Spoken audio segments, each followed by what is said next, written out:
The whole class could hear my best friend's inner thoughts. In the middle of the exam, just as I finished my paper, she put down her pen at the same time. Should I tell the teacher that Luna has cheat sheets in her pocket? She's been relying on them to get first place every time. The proctor indeed walked up to me, searched my pocket, and found a pink note. Immediately deciding to invalidate my score, Wendy stepped forward, trying to take the blame herself, saying that she was the one who gave me that note, but what she didn't know was that I had just been reborn. In this life, she wasn't the only one whose inner thoughts could be heard by everyone. The next second, my inner voice also drifted into everyone's ears. Please, teacher, don't open that note. I'd rather be accused of cheating. After all, it's filled with Wendy's insults about all the teachers. And there's her secret crush on the math teacher.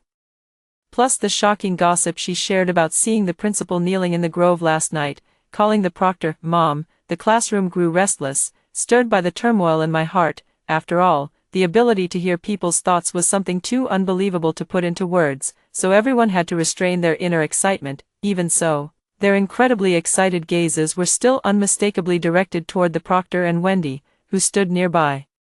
Every face in the examination hall was filled with disbelief and the thrill of stumbling upon a juicy piece of gossip. As for the young proctor who had been explicitly named and subjected to discussions about a mother-son relationship, his expression had shifted from shock to a mix of shame and anger. Classmate Luna, what nonsense are you talking? Watch your words. Her entire face flushed almost red with anger, and she couldn't help but scold me. What?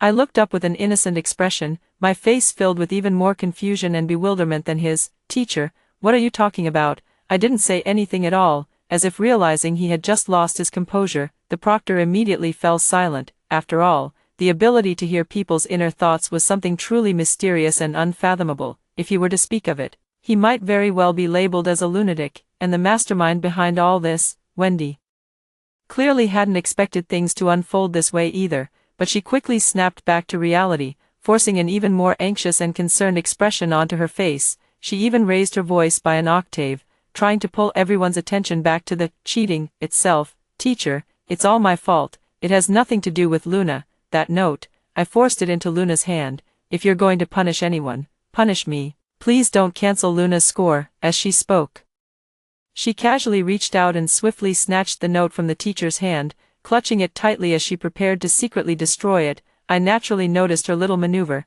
and in the next moment, my inner thoughts echoed clearly and unmistakably in the pin-drop silence of the classroom.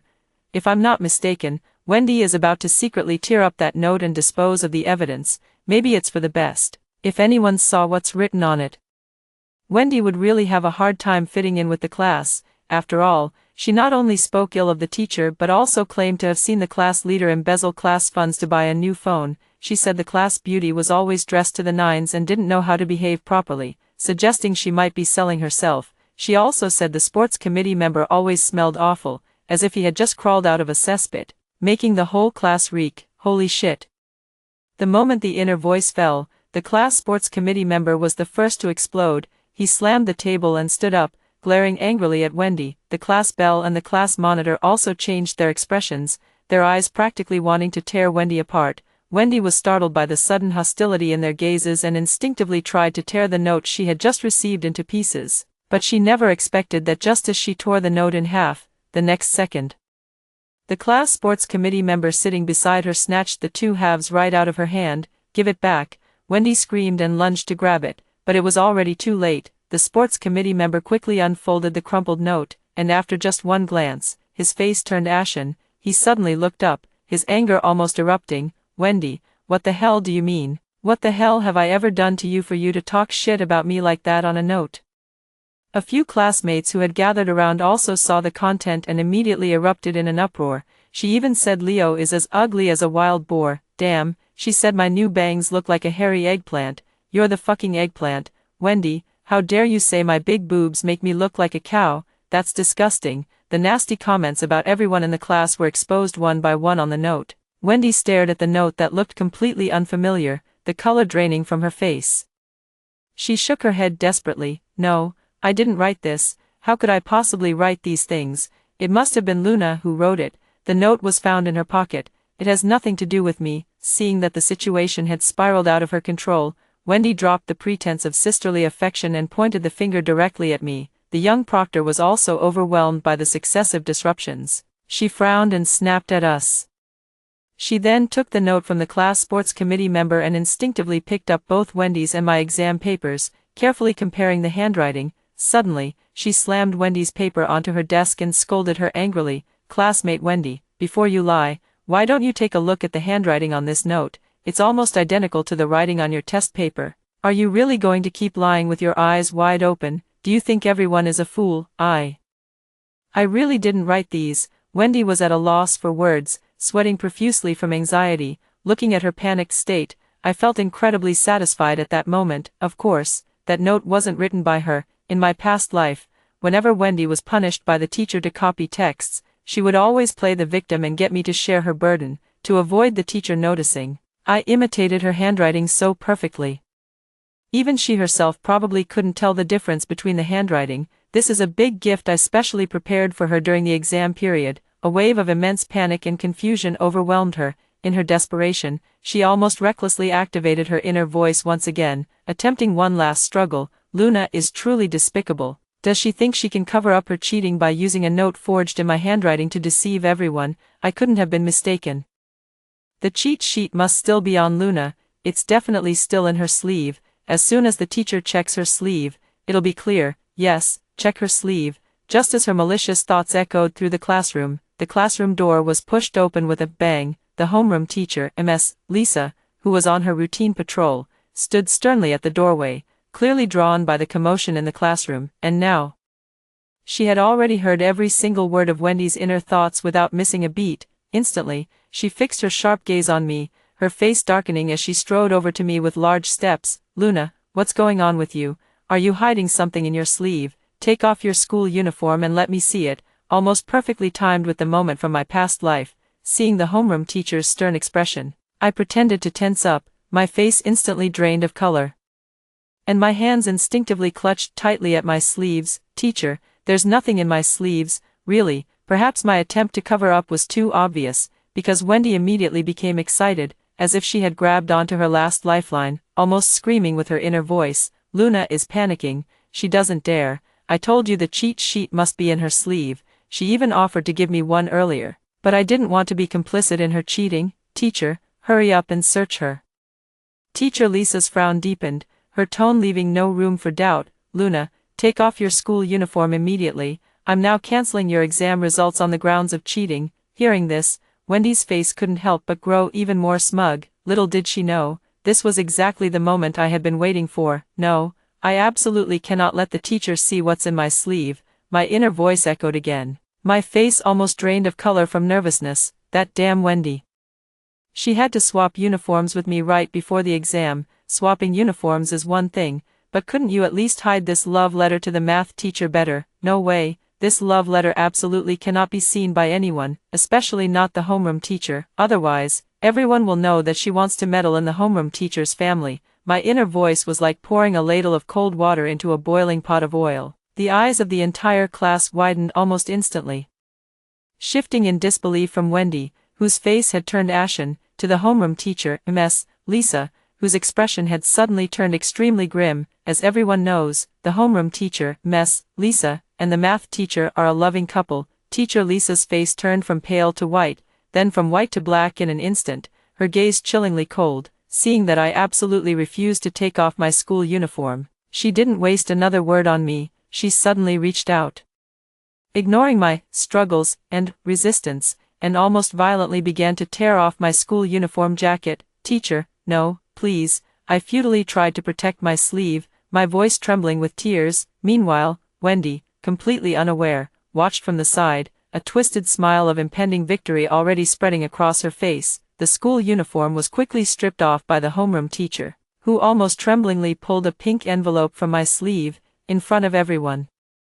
She hastily unfolded the letter without a second thought. After just a few glances, the color drained completely from her face, and she trembled with rage. Wendy was still there making bold declarations. "I told you, this is Luna cheating, slap, But before she could finish gloating, the next second, a resounding slap landed hard on her face, leaving her completely stunned in her seat. "Wendy, you shameless thing." Teacher Lisa was trembling with rage, pointing at Wendy's nose and shouting, Look at what you've written. I've been teaching for over 10 years. How could I have taught such a shameless student like you? You don't need to take the exam anymore. Make a call. Call your parents right now and have them come here. I want them to see what kind of person their daughter is. Someone who tries to ruin her teacher's family. The homeroom teacher slammed the love letter in her hand onto Wendy's desk, covering her face. Wendy looked at the teacher, who was so furious she seemed on the verge of fainting, and then glanced at the paper on the desk that she had mistaken for a cheat sheet, but the moment she saw the first few lines, her eyes widened in shock. Impossible, how could this be a love letter? I didn't write this, this isn't mine. Teacher, you have to believe me. I know, it must be Luna, she's the one who set me up. Teacher Lisa was already furious, and hearing this made her even angrier. She grabbed Wendy's test paper and placed the handwriting from the love letter side by side with the writing on the test. The outcome was obvious, framing you, Wendy. How dare you still try to deny it at this point? Teacher Lisa's voice turned shrill with extreme anger. Take a look at this handwriting. Is it yours? It's identical. Let's not even discuss whether Luna could imitate your handwriting. Even if she could, tell me why on earth would Luna do such a thing, from start to finish? She has been covering for you, and now, with all the evidence laid out, you have the audacity to publicly shift the blame onto her. How could I have taught a student like you? Faced with the homeroom teacher's questioning, Wendy turned pale. I lifted my head at just the right moment, my eyes filled with the heartbreak and disbelief of betrayal. My voice choked with emotion as I spoke through tears. Wendy, aren't we friends? How could you say something like that? Wasn't it you who insisted on swapping uniforms with me before the exam? I admit, I shouldn't have peeked at the note and love letter in your pocket, but I worked so hard to cover for you. How could you treat me like this? You've gone too far. My tearful explanation left almost no room for the situation to be reversed. In my previous life, also before the exam, Wendy insisted on exchanging school uniforms with me. I didn't think much of it at the time, as I had long grown accustomed to her making inexplicable demands of me. I just didn't expect that right after finishing the exam, the invigilator would inexplicably fish a note out of my pocket, without even glancing at it. He immediately declared it a cheat sheet, ignored my explanations, confiscated my paper on the spot, and disqualified my score. After that, the news of my cheating during the exam spread, and everyone became convinced that I had only managed to maintain my position as the top student in the grade by cheating. No matter how hard I tried afterward to prove my innocence, everyone's perception had already become deeply rooted because of the incident. As a result, I began to give up on myself, falling from the top spot in my grade. Ever since then, for some reason, I have been repeatedly misunderstood by my classmates and teachers. No matter how I explained or tried to find evidence, it was as if they couldn't see it, and they simply refused to believe me. I didn't know what had gone wrong, and in the end, overwhelmed by the pressure, I jumped from a building just before the college entrance exam. It wasn't until after I died that I realized everyone except me could hear Wendy's inner thoughts, and Wendy took full advantage of this, slandering me shamelessly in front of others.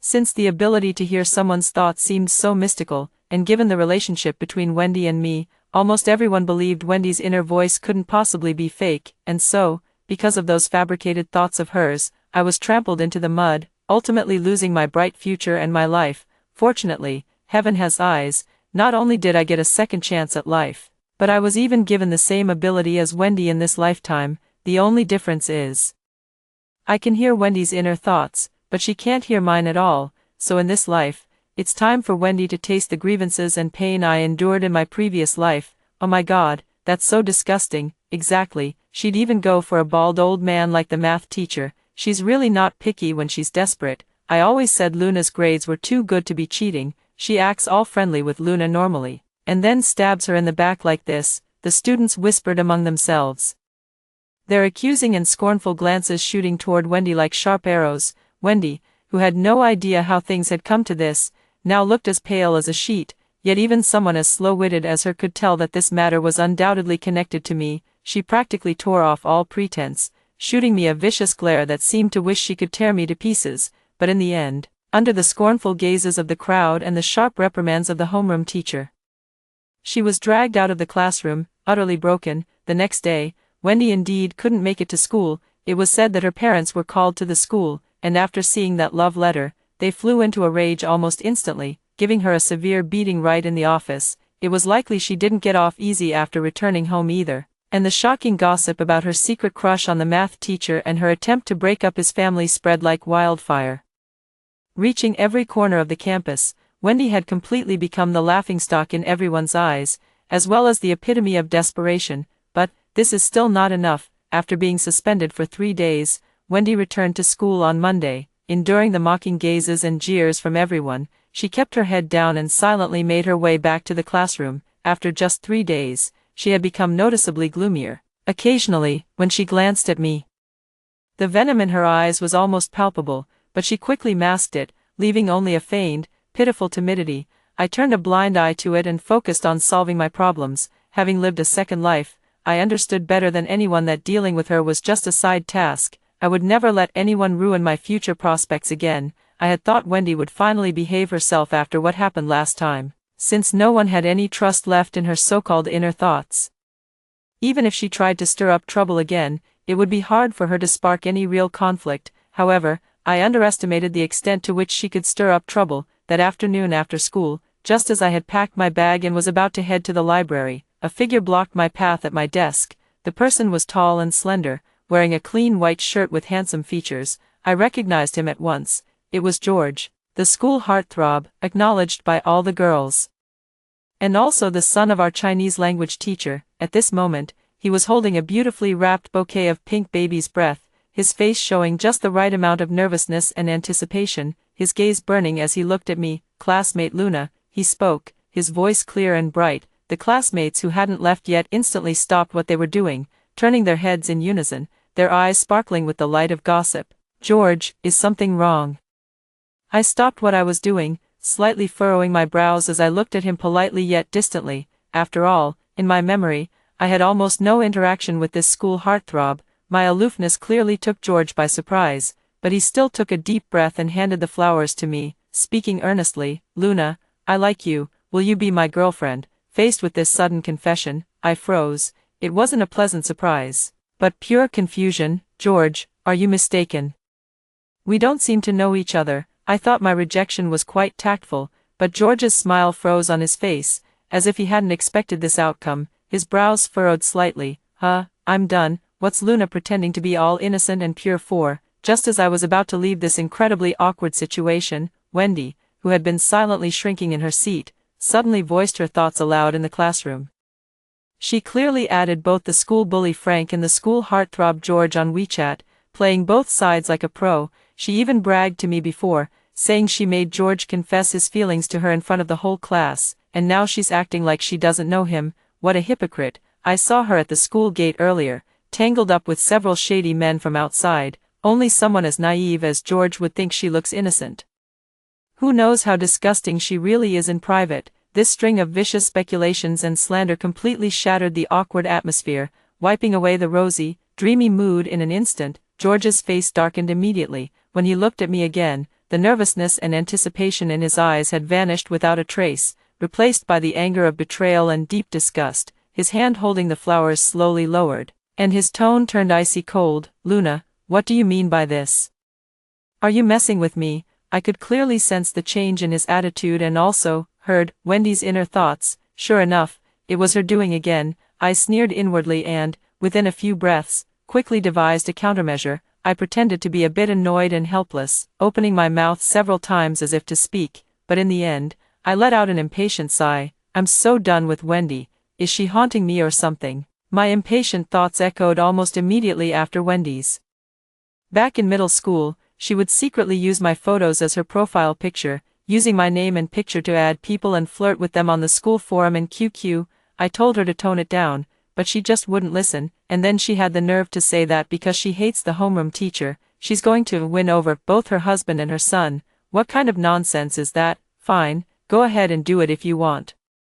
But why drag me into it? I already covered for you once, and now you're using me as a shield again, flirting with people under my name and profile picture. Great, now the guy's come looking for me. Should I tell him the truth? I don't even have his WeChat.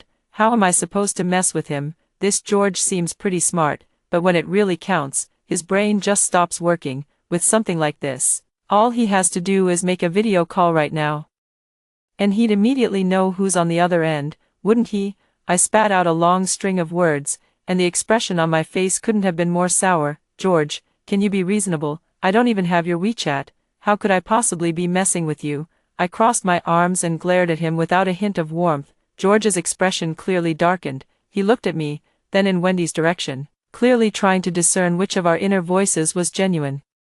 But he wasn't a complete fool either. After all, I had already laid the solution right in front of him. Without hesitation, George took out his phone, stared at me, and dialed a WeChat video call. His Adam's apple bobbed up and down, and for some reason, he seemed a little nervous, and as the WeChat ringtone sounded from his phone, in the next second, a clear vibration from a mobile phone echoed through the classroom, which was so quiet you could hear a pin drop. Everyone's gaze followed the source of the vibration, feeling the stares of everyone. Wendy's body jolted abruptly, fumbling frantically to turn it off, but it was already too late. George hung up the video call, and the vibration abruptly ceased. At this moment, the entire class fell into a dead silence. Realizing he had been deceived, George gritted his teeth and stepped toward the trembling Wendy, his gaze icy and piercing, with none of his previous gentlemanly demeanor remaining. He raised the beautiful bouquet of baby's breath in his hand and, without the slightest hesitation, slammed it violently into Wendy's face. The soft bouquet didn't hurt when it hit her face, but the humiliation felt like a slap, making Wendy scream out loud. "You are Wendy." George's voice was filled with uncontrollable anger and disgust. "That bitch who wrote love letters trying to seduce my dad and destroy my family, all this time.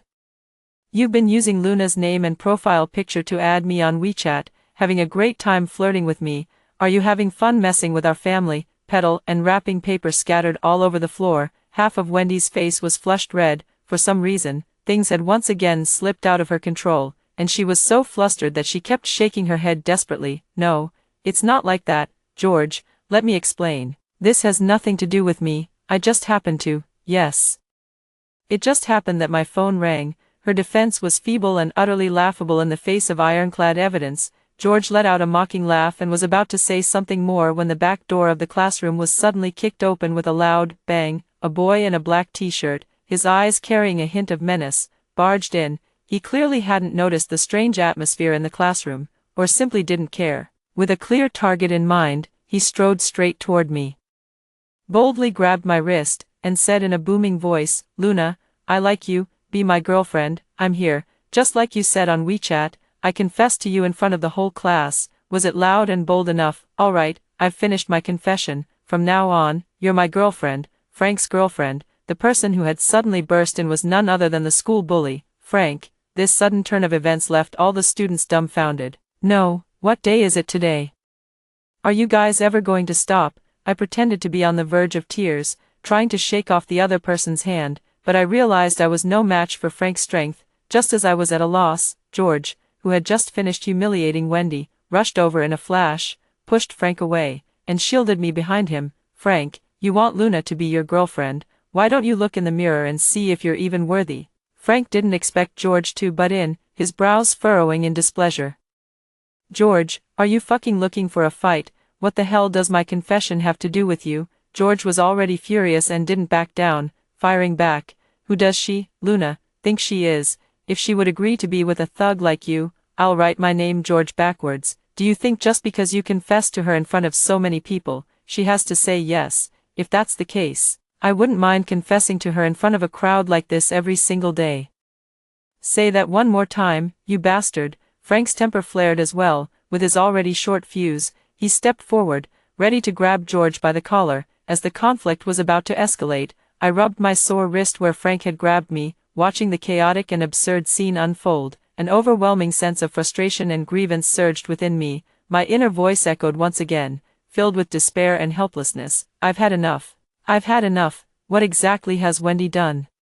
One isn't enough, and now there's another. Is she trying to completely ruin me? First the school heartthrob, now the school bully. What do they take me for? Every single one of them. I don't like either of them. They annoy me just by looking at them. I wish they'd never bother me again in this lifetime." These thoughts clearly reached the ears of the two who were currently confronting each other. The two of them, still gripping each other's collars, froze for a moment. Then George turned his head, and in his gaze, aside from a trace of hurt, there was also a hint of grievance. "Luna, do you hate me?" Faced with his trembling and aggrieved tone, I didn't say a word, only turning my head to the side. "No, how can you hate me? I've had a crush on you for over a year." Seeing that I wasn't speaking, George reached out to grab my sleeve, but Frank pulled him away from behind. "Don't get handsy with my girlfriend." "Who's your girlfriend?" George and I spoke almost in unison. He widened his eyes, looking at me in disbelief, his tone filled with the anger of being toyed with. "Luna, what the hell do you mean? Didn't you say on WeChat yesterday that as long as I confessed in the most domineering way in front of the whole class today, you would agree to be my girlfriend, and now you're saying this? Are you messing with me?" I lifted my eyes to look at him. My eyes slightly reddened, with an expression on the verge of tears. My voice trembling and filled with utter confusion. "What are you talking about? What WeChat? I have no idea at all. What exactly is going on between the two of you? I haven't even spoken to either of you alone, so how could I possibly add you on WeChat? And I would never ask you to do such a thing." My denial was resolute. Tinged with the grievance of being unjustly dragged into trouble, George watched coldly from the side. His mind worked quickly, and only now did he fully grasp the situation, his eyes filled with anger. "So, I'm not the only one who was deceived. What do you mean?" Frank was completely baffled. George sneered coldly. "It means that we two fools have been played for fools. The person you've been chatting with on WeChat all along isn't the real Luna at all, if you don't believe me. Call that Luna of yours on WeChat right now and see whose phone rings." Although Frank was hot-tempered, he wasn't a complete fool. He glanced at me, on the verge of tears and clearly not faking it, then looked at George, whose face had turned as dark as charcoal. As if seeking confirmation, he pulled out his phone, found the WeChat account using my photo as the profile picture, and pressed the video call button. Realizing she was about to be exposed, Wendy tried to secretly turn off her phone. But a classmate beside her swiftly snatched it away, and so, the moment Frank's call went through, Wendy's phone screen lit up. "Fuck, what the hell are you?" After just a moment of stunned silence, Frank's furious roar was so loud it seemed ready to tear the classroom roof off. At this moment, the fury in his eyes was 100 times more intense than when he had been confronting George. He rushed over in long strides, not caring whether Wendy was a girl or not, and grabbed her by the collar.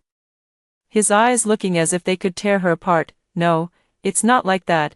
It was Luna. Luna forced me to do it. She's too proud to talk to you herself, so she asked me to do it. You have to listen to my explanation." "Explain your mother." Frank's furious roar nearly scared Wendy into fainting. "Using someone else's photo as your profile picture, pretending to be them and chatting with me for half a month, making me come here to confess like an idiot." "Wendy, are you fucking tired of living?" The entire class was in an uproar, with all sorts of harsh accusations and insults flooding toward Wendy like a tidal wave. No way, how could she do something so despicable? "Oh my god, I'm going to be sick." She was two-timing and tried to pin the blame on Luna.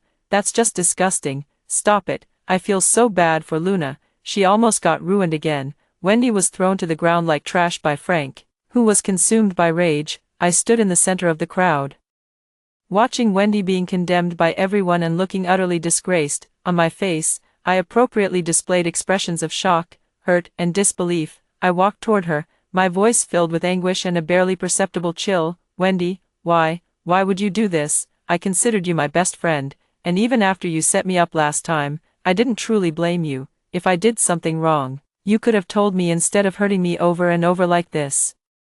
Wendy was surrounded by the crowd, bearing all their anger and contempt. She looked up at me, the venom in her eyes almost tangible. Her thoughts, twisting the truth, darted around in panic, but this time, no one would ever believe her again. At that moment, the homeroom teacher, having received the news, appeared at the classroom door once again with a gloomy expression, looking at the chaotic classroom and the central figure, Wendy. She was so furious that her chest heaved violently. "Wendy."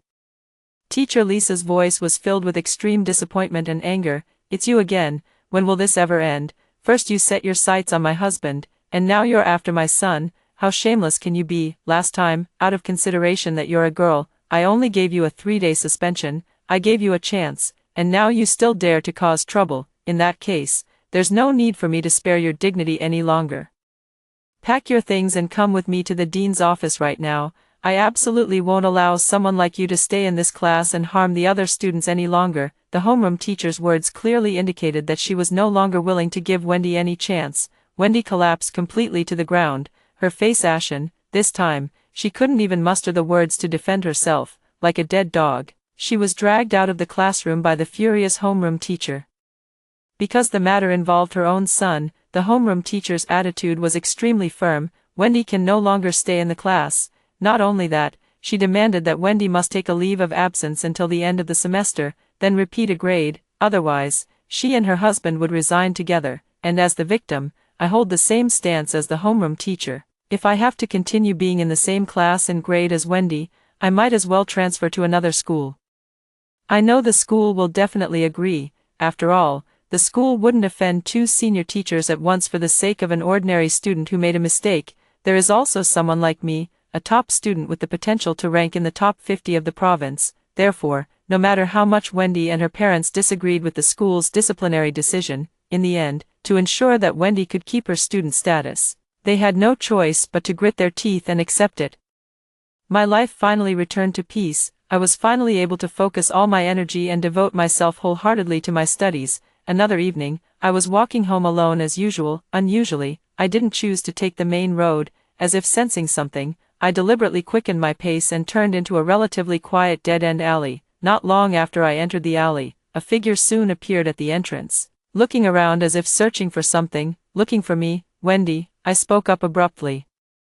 My figure emerging from the shadows of the alley, Wendy clearly hadn't expected that I had already noticed her presence. After a moment of stunned silence, she decided to throw caution to the wind and lunged at me. "Luna, you bitch, it's all you, it's all because of you, I'm finished, because of you, I've been suspended, given a demerit, and held back a grade, I've become a laughingstock to everyone. My life is completely ruined because of you, don't think you'll get off easy either.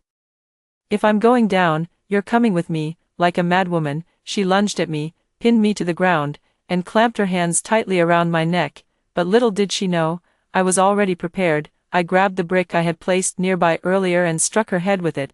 "Ah!" Wendy cried out in pain, and the force of her struggle instantly weakened. She seemed dazed by the blow, staring at me with terrified and bewildered eyes. As if truly seeing me for the first time, I pushed her away. Slowly stood up, and looked down at her with cold eyes, my voice carrying a hint of mocking calm. Guess why I deliberately turned into this deserted dead-end alley? Almost instantly, Wendy's pupils contracted sharply. Seeing her like this, the corner of my mouth twisted into a cruel smile. I lowered my voice and spoke slowly, enunciating each word clearly, "Because I knew all along that you were following me like a mad dog. After all, your inner thoughts are just too loud. Over and over, you keep shouting that you want to kill me. It's hard not to hear it." The moment those words were spoken, all color drained from Wendy's face, revealing an expression 10,000 times more horrified than when she had been struck by the stone earlier. Her voice twisted with shock, rising to a distorted pitch. What did you say? You can actually hear. No, this can't be, how could you possibly hear? In my previous life, of course I couldn't." I looked at her, a flicker of desolation and hatred from past and present lives flashing in my eyes. Perhaps even the heavens thought I died too unjustly and miserably in my past life, so they took pity on me. Not only did they allow me to be reborn, but they also granted me the ability to clearly hear every malicious thought in your mind in this lifetime. I paused, looking at her completely frozen expression, and delivered the final blow. "By the way, I also made sure that everyone else can hear my thoughts, not just you. So, Wendy, do you have any idea how much I wanted to laugh every time I watched you put on your little performances, using your inner voice to frame me over and over again? I just watched you dig your own grave, thinking you could crush me like a clown. Don't you think you're quite entertaining?" This statement almost completely shattered Wendy's psychological defenses. Her eyes widened, her entire being as if drained of its soul, leaving only boundless shock, absurdity, and the despair that comes with final realization. Just then, the clear and urgent sound of police sirens grew louder from a distance, quickly stopping near the entrance of the alley. All I can say is, it was worth it that I called the police with my phone the moment I discovered her. The police arrived just in time. I immediately let go of her, quickly threw the blood-stained stone into a corner, and then put on a panicked expression, staggering toward the alley entrance, crying out in a tearful voice, "Help, officer, help, someone's trying to kill me." Several police officers rushed in and took both Wendy, who was lying on the ground with a bleeding forehead, muttering incoherently as if insane, and me to the police station. The surveillance footage near the school, along with the bruising and strangulation marks on my neck, provided sufficient evidence of Wendy's motive and my act of self-defense. In the end, Wendy was left with a criminal record for intentional assault, and for some reason, she became completely unhinged after learning the truth. She was expelled from school and sent to a mental hospital, bringing her student life to an abrupt end. This time, the gears of fate had completely shifted direction. I felt the hard-won peace and let out a heavy sigh of relief after hearing the first story above. What are your thoughts? Feel free to share your opinions in the comments section. Next, there is another similar story. Let's continue to see. My sister-in-law's boyfriend isn't a living person, but a paper effigy resurrected through dark arts. Having run a paper effigy shop for years and dealt with the dead all day, I could tell at a glance, if they were to truly marry, the entire Green family would face eternal damnation. So in my previous life, when my sister-in-law brought her boyfriend home, I did everything in my power to stop this marriage.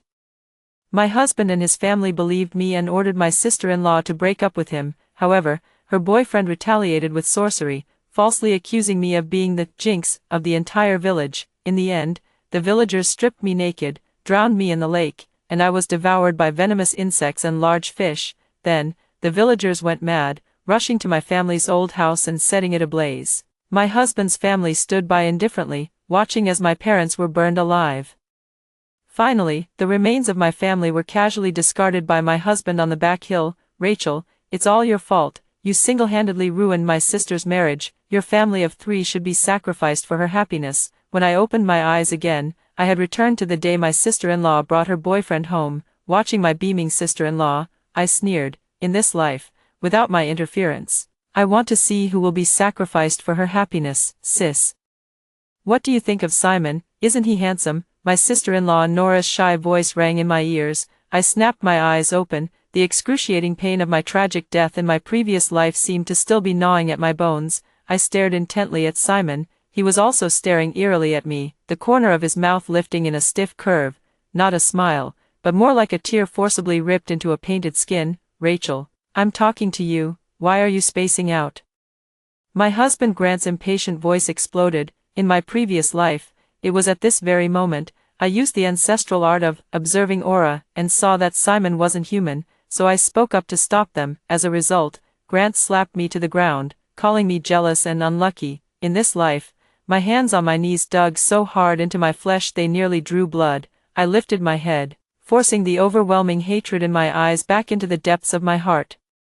I squeezed out a smile uglier than crying. I'm looking. I was just too captivated. My mother-in-law rushed out from the kitchen, still holding an oily spatula. She hypocritically took my hand, the greasy touch making me nauseous. Rachel, you're the heir of the Smith family. You know how to observe aura. Quickly, help us take a look. This young man says he's a big businessman in the city. See if he truly has a destiny of wealth and honor. Grant immediately frowned, pulling my mother-in-law back. Mom, you believe her mystical nonsense. She only knows how to look at the dead. He turned to me, his eyes full of disgust and contempt. Rachel, I'm warning you, Simon came here in a luxury car. If you dare gossip and spout unlucky words out of jealousy for Nora, I'll tear your mouth apart. He raised his hand, the threat unmistakable. Simon stood to the side, his body completely still, without even the rise and fall of breathing. A wisp of black energy, visible only to me, was slithering from his sleeve like a venomous snake,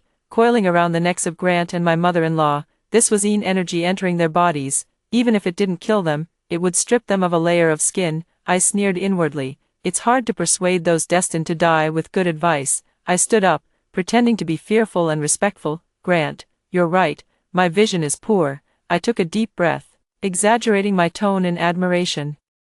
Brother-in-law's face, such a full forehead, a square jaw, and all around him, purple aura from the east. This is the face of great wealth and honor, so noble it's beyond words. I was spacing out earlier because I was stunned by brother-in-law's overwhelming aura of wealth. My cultivation is too shallow. Even looking at it for too long makes me fear it might shorten my lifespan. As soon as these words were spoken, the tension in the room eased, the flesh on Grant's face twitched, and instantly, he broke into a wide grin.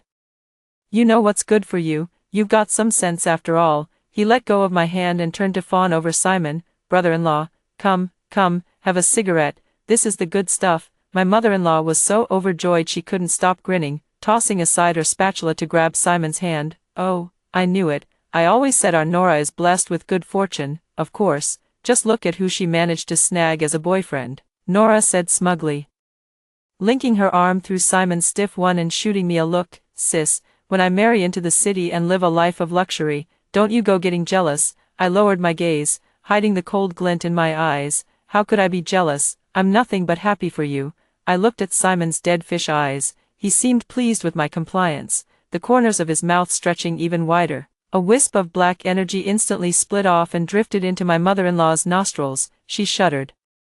Mistaking it for a tremor of excitement, standing in the corner, I watched this family bowing and scraping before a dead man, a cold laugh echoing in my heart. Accept gifts from the underworld, and you'll pay with your life. This time around, the road to the Yellow Springs is slippery. Take your time walking it. Early the next morning, my mother-in-law banged that chipped enamel basin so hard it sounded like thunder. Get up. Everyone up. Today is a lucky day.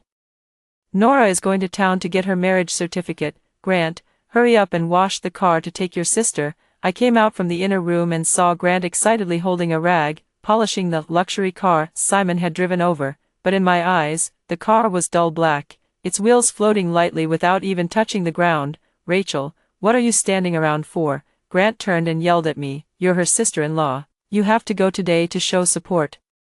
Go change into something decent, don't embarrass me. I glanced due south. The sky was overcast with dark clouds, an extremely inauspicious day. Getting married on a day like this was fated to cost them their lives. I pretended to look troubled. I can't go. Grant's face darkened, and he threw the rag to the ground. What do you mean? Are you trying to start trouble? I quickly waved my hands. Last night, a wealthy family from the city placed an urgent order for a full set of paper offerings. Paying triple the price. I emphasized the words, triple the price. Hearing there was money involved, Grant's expression shifted slightly, but he was still displeased. All you care about is your dead people's money. Simon's family is worth billions. What does he care about your petty cash? That's their money, not mine. And, I paused, feigning generosity. I was thinking that with this money, we could give Nora a dowry, so she'll have more standing in her in-law's house. At that, Nora's eyes lit up. Brother, let sister-in-law stay home and work then. It's just getting the marriage certificate anyway. With you and Simon there, it's enough. Sister-in-law wouldn't be much help. Grant coughed pretentiously. Fine, stay home and finish the order then. After they left, I rushed to the shop and rummaged through the boxes to find the ancestral, secret scroll. I died too quickly in my previous life and hadn't had time to check the details. I flipped to the page about living paper effigies. For a paper effigy to return to life, it must borrow the life force of a living womb. The living womb must have an extremely lean birth chart and be consumed by greed. My heart sank. Nora had an extremely lean birth chart and greed. The Green family had no shortage of that. Simon wasn't here to find a wife. He was here to find someone to extend his life. The book also recorded that once his betrothal gifts were accepted, the entire family's lives would be bound to his. This evil entity not only devoured the living womb but would also bring disaster to 3 generations of relatives. My hands and feet turned cold. Suddenly, I remembered a girl from the neighboring village last year who was also said to have married a wealthy man from the city before disappearing. Later, her entire family died mysteriously. This must be the reason. Since we're not divorced yet, I'm still considered a member of the Green family. Not only will I suffer, but my parents will too. The tragic scenes from my past life flashed through my mind again. With trembling hands, I took out my phone and dialed my parents' number. Hello, Rachel. Hearing my mother's familiar voice, I almost burst into tears. Mom, I steadied my voice. Listen to me. No matter who from the Green family calls you recently, don't answer. Do not have any contact with them. What's wrong? Did Grant bully you again? Mom's tone was anxious. No. I have something important to do. Trust me on this. Although my parents were confused, they knew I wouldn't make baseless claims. All right, we'll listen to you. After hanging up, half the weight in my heart lifted. I stayed up all night, using the finest purple bamboo strips from the shop and mixing them with a drop of blood from my fingertip to craft 2 paper effigies identical to my parents. This was a substitution spell. If the Green family's curse were to strike, these 2 paper effigies could take the place of my parents and ward off a fatal disaster. The next day, the family group chat exploded. Nora posted 9 photos, the marriage certificate at the forefront, followed by glittering gold jewelry. My mother-in-law sent over a dozen large red envelopes in the group, and Grant sent 3 voice messages, laughing so hard he could barely contain himself. I stared at those photos for a few seconds. That was spirit money burned for the dead. Wearing it for too long would allow corpse poison to seep into the body, rotting hands and feet. Then, I replied in the group, "Congratulations, Nora, this kind of fortune isn't something just anyone can bear." I added another message, a little token of my heart, for Nora's dowry. I transferred 50,000 yuan. The group fell silent for 3 seconds. My mother-in-law was the first to jump in. "Rachel is so sensible." Unlike before, Grant immediately followed up with a voice message. "Rachel finally did something decent." I read these messages without even twitching the corner of my mouth. 3 days later, the wedding was bustling, with almost everyone in the village attending. I sat in a corner, watching the Green family being surrounded by flatterers. "Your family is so blessed to have found such a good son-in-law. This young man looks extraordinary. Even the car he drives is imported." Not long after the wedding, Simon gifted Grant a new car. Grant quit his job at the construction site and spent his days driving that paper-crafted, luxury car around the village. He came home later and later, always reeking of alcohol and perfume. But the stench of death on him grew stronger and stronger. I knew the time had come. This time I would sever all ties with the Green family completely. That night, I was in the shop crafting a paper horse. Grant stumbled in, drunk, and kicked over my paper horse. "So unlucky," he pointed at me and cursed. "You reek of death. My brother-in-law took me to a high-end club today, and people there were disgusted by the smell on me. It's all because of you, you jinx." I looked up at him. "Grant, you're drunk." "I'm not drunk. Look at you, dealing with these dead people's things all day. Look at city women, dressed in gold and silver, wearing perfume, and you smell like paste. I'd be embarrassed to take you out." Yes, didn't I want to wear new clothes, put on makeup, and dress up beautifully? For 3 years of marriage, every cent I earned not only supported him but was also squandered by his entire family. I looked at him calmly. "Grant, if you think I'm unlucky, then let's get a divorce. After the divorce, you can go find your city girl. I won't stop you." Grant was like a cat whose tail had been stepped on, instantly bristling. He grabbed the wooden block from the table and hurled it at me with force. "Fine, let's get divorced. You think I don't have the guts? Let me tell you, I've got plenty of money now. If it weren't for you hogging the toilet without doing your business, I'd have married a young, beautiful city woman long ago."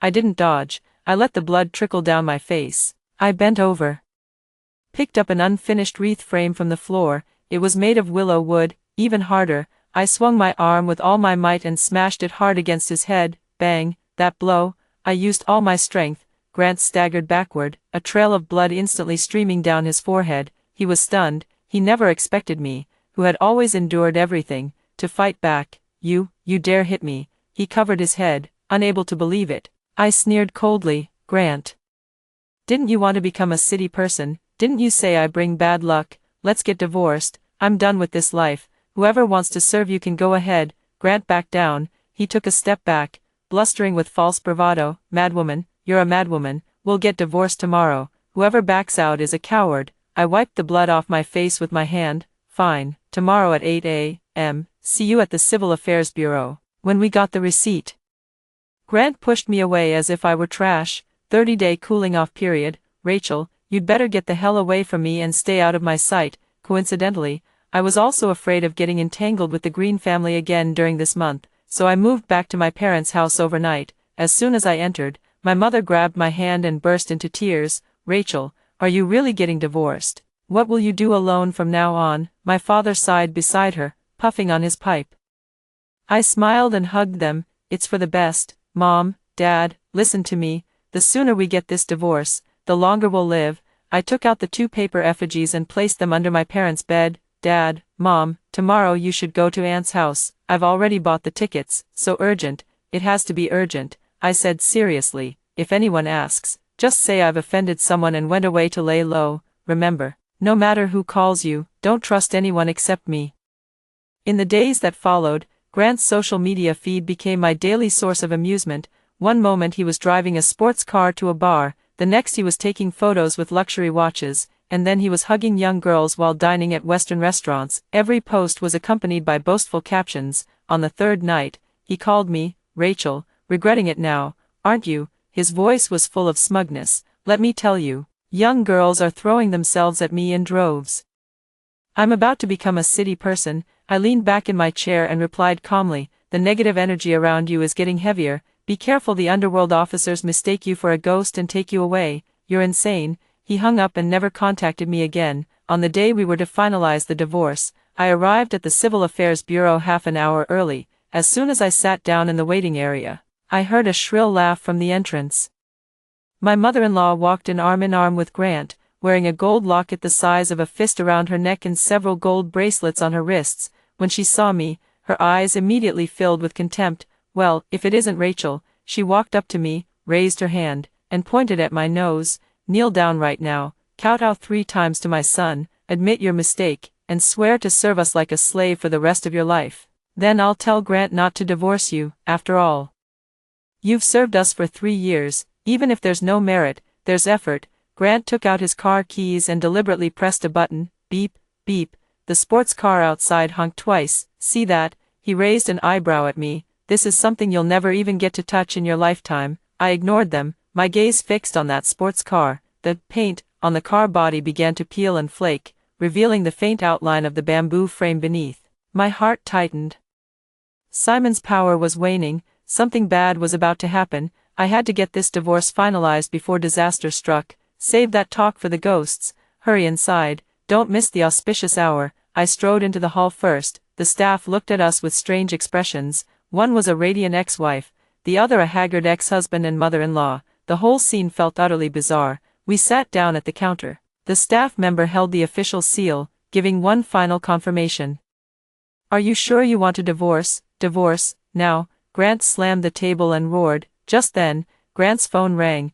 "It's Nora." He grinned at me. She must be calling to celebrate my liberation today, but I frantically urged the staff member to stamp the documents quickly. "Hey, Nora." He didn't even finish his sentence before hysterical screams came from the other end of the line. Grant's face instantly turned ashen. He lunged toward the window, slamming his hands against the glass.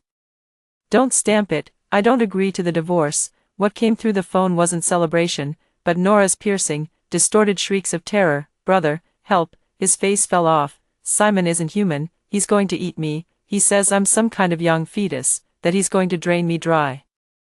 Ah! The screams cut off abruptly, replaced only by the chilling sound of chewing. The smug look on Grant's face froze instantly, turning into a deathly pale mask. He threw himself at the window again, his eyes bulging. "Don't stamp it. I take it back. I don't agree." The staff member frowned, looking at him as if he were insane. "Sir, the procedures are already completed. Here are the divorce certificates." 2 dark red booklets were pushed across the counter. I snatched up the one that belonged to me, flipping it open for a glance. The official seal was clear. It was settled. An indescribable thrill shot from the soles of my feet straight to the crown of my head. I sprang up from the chair and bowed deeply to the staff member. "Thank you, you're my savior." Grant went insane, pounding on the bulletproof glass. "That doesn't count. That last moment doesn't count. My wife is an expert in this area. I need to beg her to save us." He finally understood. "Oh, Mr. Green, what's this all about?" I took a few steps back, waving the certificate in my hand with a mocking smile. "Weren't you just in a hurry to get rid of this old hag?" Grant didn't even pay attention to me. He picked up his phone from the floor. Nora's screams had weakened into desperate whimpers, mixed with the sound of chewing.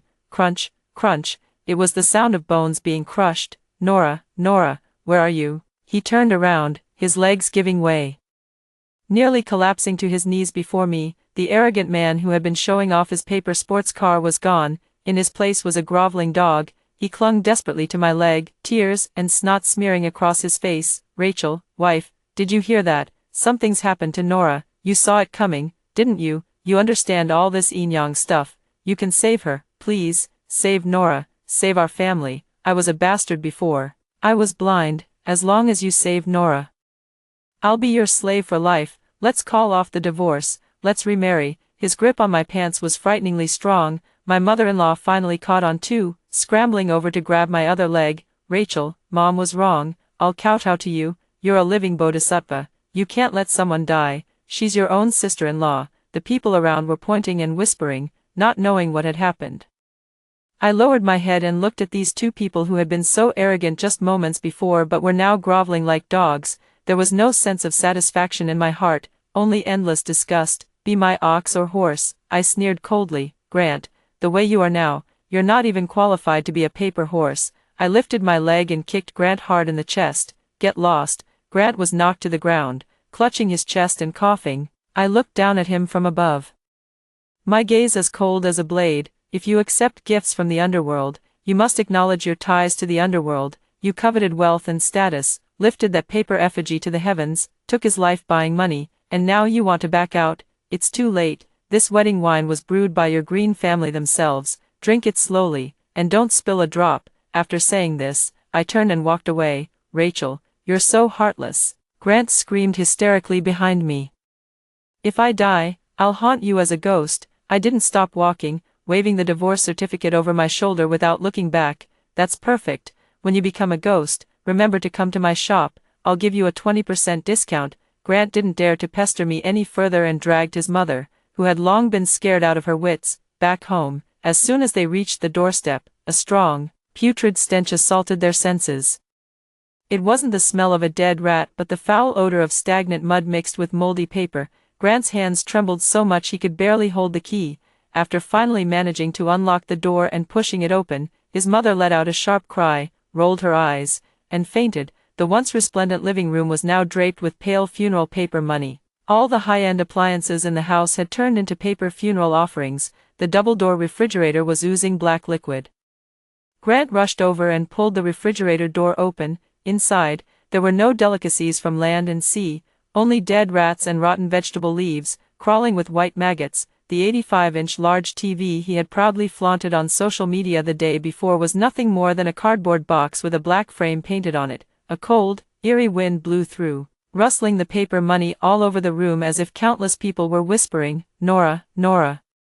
Grant snapped back to his senses and rushed frantically toward Nora's bedroom. The bedroom door was tightly shut, with a black talisman pasted on it, still dripping blood. From inside came a series of thump, thump sounds, each one striking at the heart, accompanied by Nora's piercing cries, "Brother, save me, he's trying to eat me." His face fell off. Grant kicked the door desperately. The door seemed flimsy but remained unmoved. He picked up a stool and smashed it against the door.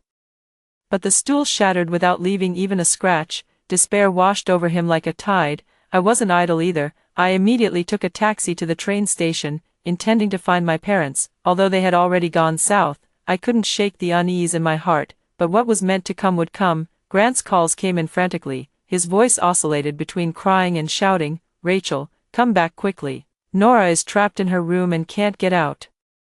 I held the phone farther away. "Grant, we're divorced. I don't care. You have to come back and save Nora." There was a moment of silence on the other end of the line, then Grant's voice changed, becoming eerie, as if squeezed from the depths of his throat. "Rachel, don't think you can escape this." The call ended, and immediately after, my phone vibrated. It was a multimedia message from Grant. The photo was blurry, but the background was clearly my parents' living room. On the table lay the protective paper dolls I had made for my parents, torn to shreds. Below it was a line of text, "I know where your parents are. If you don't want them dead, get back here right now and save Nora." My blood ran cold in an instant. Rationally, I knew that Grant had never been aware of the relative's place my parents had gone to. This was most likely a scheme of Grant's, but what if it wasn't? What if that paper effigy's power ran deeper than I had imagined? What if it had manipulated Grant into finding out my parents' whereabouts? I couldn't take that gamble, even if there was only a 1 in 10,000 chance. I couldn't risk my parents' lives. I took a deep breath and told the driver to turn around, heading straight for Green Family Village. When the car reached the village entrance, the driver refused to go any further. "Miss, what's going on in your village? It looks downright eerie in broad daylight." It was true. A layer of black mist hung over the entire Green Family Village, so thick that even the midday sun couldn't penetrate it. I paid the fare and walked into the village alone. As I passed by the so-called new mansion, I stopped in my tracks. The main gate was wide open. There were no gold or jewels in the yard anymore. Instead, the ground was littered with damp, rotting, and foul-smelling paper money, swirling chaotically in the wind.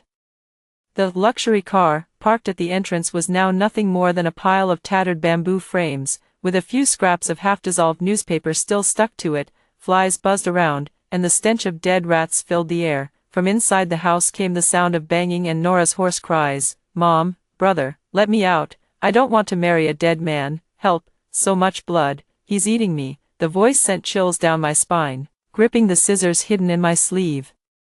I stepped into the yard. "Grant, I'm here. Where are you?" The yard was dead silent, save for the rustling of paper money in the wind. no one answered. I cautiously scanned my surroundings, the feeling of being watched by a venomous snake growing stronger. Just as I was about to retreat, a dark figure suddenly darted out from behind the main hall's door. Its speed was astonishing. I instinctively tried to dodge, but I was too slow. Thud. A thick wooden club struck the back of my head with immense force. Excruciating pain shot through me, and the world spun before my eyes. In the last second before I lost consciousness, I saw my mother-in-law's twisted, ugly face and the blood-stained rolling pin in her hand, and then Grant's sinister voice, "You refused the easy way, so don't blame us for being ruthless." When I woke up again, it was to a bucket of cold water being thrown over me. My head throbbed violently, as if someone were drilling into my temples with an awl. I tried to move but found myself tightly bound and thrown in the center of the main hall. The ropes were thick hemp cords soaked in black dog's blood, specifically meant to restrain those who knew their way around the supernatural. Grant and my mother-in-law stood before me. My mother-in-law was still clutching the blood-stained rolling pin, panting heavily. Grant, on the other hand, looked anxiously at the clock on the wall, awake. He crouched down and slapped my face, the force of it feeling like he was testing a watermelon. "Rachel, don't blame me, you're the one who's stupid. Did you really believe me when I said I knew where your parents were? Those two old fools are long gone, only an idiot like you would take the bait." A wave of relief washed over me. As long as my parents were safe, nothing else mattered. I glared coldly at him. "Grant, why did you trick me into coming back? To make me accompany that thing in death?" My mother-in-law shrieked from the side, spraying spit all over my face. "Accompany in death? It's a substitute. Simon said that as long as a woman with a strong fate goes in to replace Nora, the paper effigy will let Nora go. Your fate is tough, so you'll die in my Nora's place." I laughed in sheer disbelief. So this was the plan these beasts had concocted, to save their own daughter and sister. They were willing to sacrifice my life. In my previous life, they had stood by and watched as I was drowned in a pond. In this life, they personally sent me to the altar. The Greens are rotten to the core by nature. Do you really think my life alone can save Nora? I stared into Grant's eyes and sneered. That thing is a full-fledged evil spirit. What it wants is a living fetus born under a specific birth sign to extend its own life. Sending me in is just sending another life to its death. It's useless. When the time comes, we'll all die together. Grant's eyes flickered, clearly feeling guilty, but he quickly turned vicious again, grabbing a handful of my hair. "Cut the fucking nonsense. My sister is destined to be a noble lady, to live a life of luxury. A wretched woman like you, reeking of death, is just wasting air by being alive. You might as well die and make some contribution to our family." As he cursed, he dragged me toward the locked bedroom door. The bedroom door was plastered with black talismans, and Nora's screams from inside had already weakened. They were replaced by a teeth-gritting sucking sound. I wanted to struggle, but the rope was tied too tightly. The more I struggled, the deeper it cut into my flesh. Just as Grant was about to push me inside, the bedroom door suddenly opened on its own. The moment the door opened, an icy, bone-chilling wind rushed toward my face. The temperature in the room instantly dropped to freezing. I looked up. Simon was standing at the door. But he was no longer that handsome, golden bachelor. His suit was tattered, as if gnawed by rats. The skin exposed was no longer deathly pale but instead flaked off in patches like damp wall plaster. The paper skin on his left cheek had completely fallen off, revealing the bamboo frame beneath, and that pitch-black eye socket. The most terrifying part was his mouth. The painted red lips were now split open to his ears, with no teeth inside, only countless tiny black tentacles squirming. Grant and his mother fell to the ground in terror, scrambling backward. Simon tilted his head, his single remaining ink dot eye fixed intently on us. "So hungry." His voice sounded like two pieces of foam rubbing together, harsh and unpleasant. Grant trembled as he pointed at me, his voice shaking. "Son-in-law, no, master son, I brought her to you. This is my wife. She's tough as nails. Eat her, and let Nora go." His mother also knelt on the ground, kowtowing like pounding garlic. Yes, this woman has plenty of meat. Eat her, don't eat my daughter." Simon turned his stiff neck and looked at me. In that instant, I felt as if I had been thrown into an ice cellar, but I didn't beg for mercy. I just stared back at him coldly. "Heh heh heh." Simon suddenly let out a strange laugh. He abruptly stretched out a hand. The hand swelled violently in the wind, instantly turning into a pitch-black claw that clamped around Grant's neck. He lifted the 100-pound man into the air as if he were a chick. "Do you think I'm a scrap collector?" Simon's voice was full of mockery and greed. What I want is an extremely living fetus, the purest energy. This woman reeks of cinnabar, she's tough and unappetizing, but since you've served up all the side dishes, he glanced into the room, where Nora had fallen silent, clearly drained dry. Let's eat together then. Grant kicked his legs frantically in the air, his face turning purple. No, don't kill me, I'm your brother-in-law, Mom, save me, save me. His mother screamed and tried to run outside but found her legs completely paralyzed. Simon opened that horrifying large mouth, and took a fierce, sucking breath.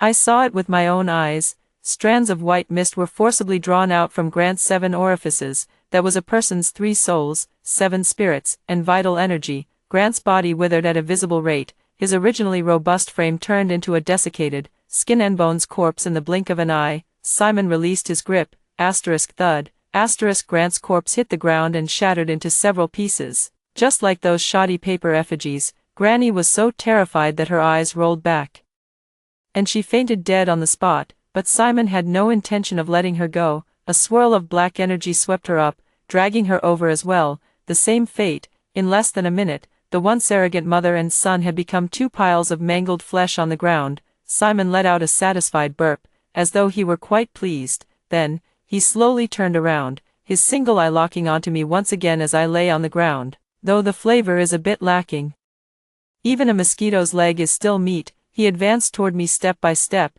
The aura of death was right before me. As I watched Simon approach, my heart grew strangely calm. Had I been reborn into this life only to meet death once again? I closed my eyes, secretly summoning a mouthful of true yang blood at the tip of my tongue. Even if I were to die, I would make sure to shatter a few of this evil creature's teeth. Just as the black claws were about to touch the center of my forehead, boom. The 2 sturdy wooden doors of the Green family's house were violently kicked in from the outside. The door panel spun through the air and smashed hard into Simon's back. Simon staggered from the impact, another large piece of his paper skin crumbling away. Who dares to ruin my plans? He roared in fury, whirling around. In the doorway, 2 familiar figures stood silhouetted against the light, though their backs were slightly hunched. In that moment, they seemed taller and more imposing than any deity. My eyes snapped wide open. Dad, Mom, standing at the door were my parents, who should have been thousands of miles away. At that moment, my father was holding a dark red peachwood sword, faint golden light shimmering along its length. My mother held an ink marker in her hands. Dad, how did you? My father glanced at me, his eyes filled with heartache, but even more so with determination. Silly girl. Did you really think such a petty trick could fool your old man? The Smith family has been crafting paper effigies for generations, but we've also been ghost hunters for generations. How could we let our daughter face danger alone? It turned out that when my father saw the replacement paper effigy I had brought home, he had deduced that I was in grave danger. They hadn't gone far at all. Instead, they had been lying in wait outside the village, secretly investigating. Don't be afraid, sweetie, Dad is here. My father's shout carried the force of 1,000 troops. Tears instantly streamed down my face. So, my father was never just an ordinary paper effigy craftsman, he was a true hidden master. Simon seemed to sense the danger as well, letting out a piercing shriek before transforming into a cloud of black mist and lunging toward the door. Old fool, you're asking for death, my father snorted coldly, stepping forward in the pattern of the Big Dipper. Advancing instead of retreating. Heaven is round, earth is square, by the law of 9 chapters. As I wield this brush, all ghosts shall bow and hide. The peachwood sword in his hand thrust forward, striking directly at the center of the black mist. Simon let out a blood-curdling scream. My mother moved in perfect sync, the ink line from her marker instantly shooting out, as if it had a life of its own. The thread wove into a golden net in mid-air, tightly trapping Simon. Burn. At my father's command, the talisman paper in my mother's hand ignited spontaneously and was thrown toward the ink net. Flames leaped into the air, but the fire was not red, it was the eerie blue flame of karmic fire. Simon thrashed wildly within the fiery net, his papier-mâché face rapidly contorting and melting under the intense heat. I refuse to accept this. I still want to extend my life. I want to live. You will all die, you will all face retribution, he cursed amidst the raging flames, his voice growing fainter and fainter. Finally, with a soft poof, the evil spirit that had harmed countless people completely turned into a pile of black ashes. With a gust of wind, it scattered without a trace. Dad put away his peachwood sword and rushed over quickly, cutting the ropes binding me. Sweetie, Are you okay? Dad was late. Looking at his wrinkled, sweat-covered face, I threw myself into his arms and burst into tears. The grievances and fears of 2 lifetimes poured out in that moment. Mom stood nearby, her eyes red, gently patting my back. Our family of 3 was finally reunited in that death-filled courtyard. I glanced at the bodies of the green mother and son on the ground, and the lifeless Nora inside the house. There wasn't a single ripple of emotion left in my heart. Dad, Mom, let's go. All right, let's go home. Dad helped me up without looking back at the hellish Green residence. A few days later, Green family village exploded with commotion. The villagers noticed the Green family's gate wide open, with no one coming or going for several days. A few brave ones went in to look and 2 were scared insane on the spot. After the police arrived, they sealed off the scene. It was said there were no corpses inside, only gold and silver spirit paper covered the floor in a thick layer, spreading all the way to the main gate. And right in the center of the main hall stood 3 lifelike paper effigies, one wearing a suit with a beer belly, that was Grant, one wearing a floral patterned jacket, that was the mother-in-law, and one dressed in a red wedding gown, that was Nora. After hearing the 2 stories above, what are your thoughts? Feel free to share your opinions in the comments section. Looking forward to hearing from you. If you liked this story, don't forget to like it, share it, and subscribe to my channel. See you next time.